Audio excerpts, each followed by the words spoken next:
नमस्कार, मेरा नाम है Abhishek Anand. Wrestling observer newsletter के संस्थापक अंकल डेव मेल्ज़र हों या जिम कॉर्नेट, इन दोनों ने रेसलिंग समाज को रेसलिंग रिंग के बाहर काफ़ी इंटरटेन किया है। एक समय में दोनों पक्के दोस्त माने जाते थे। दोनों रेसलिंग को एक ढंग से देखते थे। दोनों के सोच में काफ़ी समानताएं थी।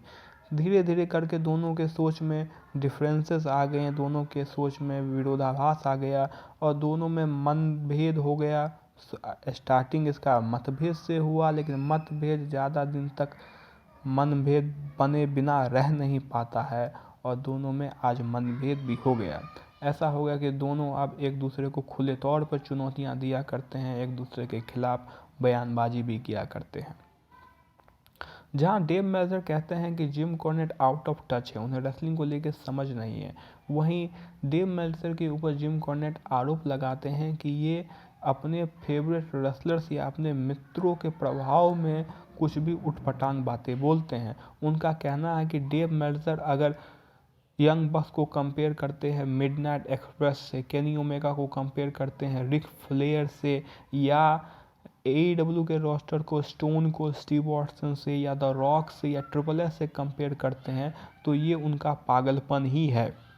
डेव मेल्ज़र ऐसा नहीं मानते। डेव मेल्ज़र मानते हैं कि AEW का टैग टीम डिवीज़न आज तक का सबसे बेस्ट टैग टीम डिवीज़न है। AEW के रेसलर्स किसी से कम नहीं है, वो सबसे बेहतरीन है। केनी ओमेगा को सबसे बेहतरीन रेसलिंग आर्टिस्ट मानते हैं। दो ना माने उसके ऊपर वो नाराज़ भी हो जाते हैं।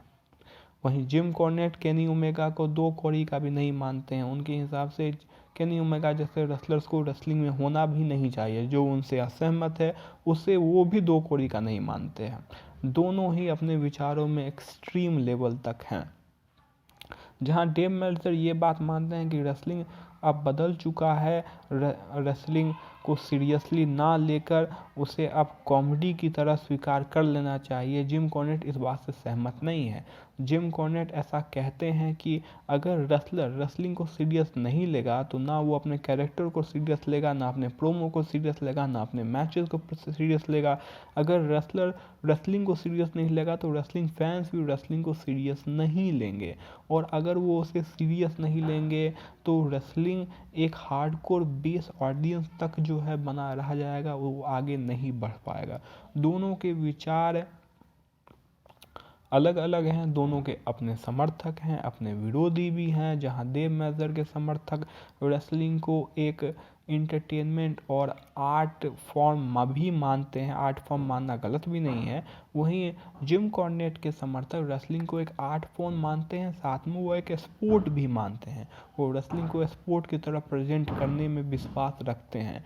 दोनों के विचारों में ये अंतर है, वरना इस बात को भी अस्वीकार नहीं किया जा सकता है कि रेसलिंग आज तक के अपने इतिहास में सबसे कम पॉपुलर है, और ऐसा इसलिए भी है क्योंकि रेसलिंग को कोई सीरियस नहीं लेता। WWE ने सालों तक अपने फालतू की कॉमेडी, रेसलिंग और अजीबोगरीब स्टोरी लाइन से लाखों रेसलिंग फैंस को रेसलिंग से दूर कर दिया। वहीं WCW भी दो कदम आगे ही था हमेशा। TNA में भी कुछ खास नहीं किया। तो रेसलिंग के इतिहास को पिछले 20 साल में 25 साल में देखा जाए तो कोई ऐसा रेसलिंग कंपनी नहीं है जिसने sports like wrestling presentation America में प्रेजेंट किया हो। वरना अगर जो कहते हैं कि स्पोर्ट्स लाइक रेसलिंग काम नहीं करेगा, तो new Japan pro wrestling basically sports like presentation है रेसलिंग का, और वो काफ़ी कामयाब है। चाइना, अब जापान में, चाइना में नहीं, माफ़ कीजिएगा, जापान में, क्योंकि जापानीज़ प्रमोशन है, चाइना में नहीं, जापान में वो काफ़ी कामयाब है। और अमेरिका में भी जो उसके फ़ैन बने थे, एक्सेस टीवी पर जो शुरुआत में आया, उसके ये कुछ एपिसोड्स के लिए आने वाला था, बाद में ये हिट हुआ और लंबे समय तक रहा।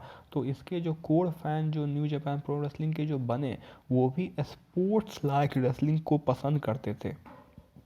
और शुरुआत में जब AEW के लिए जो डिमांड बना, एक रेसलिंग कंपनी के लिए, एक मजबूत सेकंड नंबर रेसलिंग कंपनी के लिए जो डिमांड बना, उसमें भी यह demand sports like wrestling presentation का था, कॉमेडी रेसलिंग का नहीं। ऐसा जिम कॉर्नेट मानते हैं। धन्यवाद।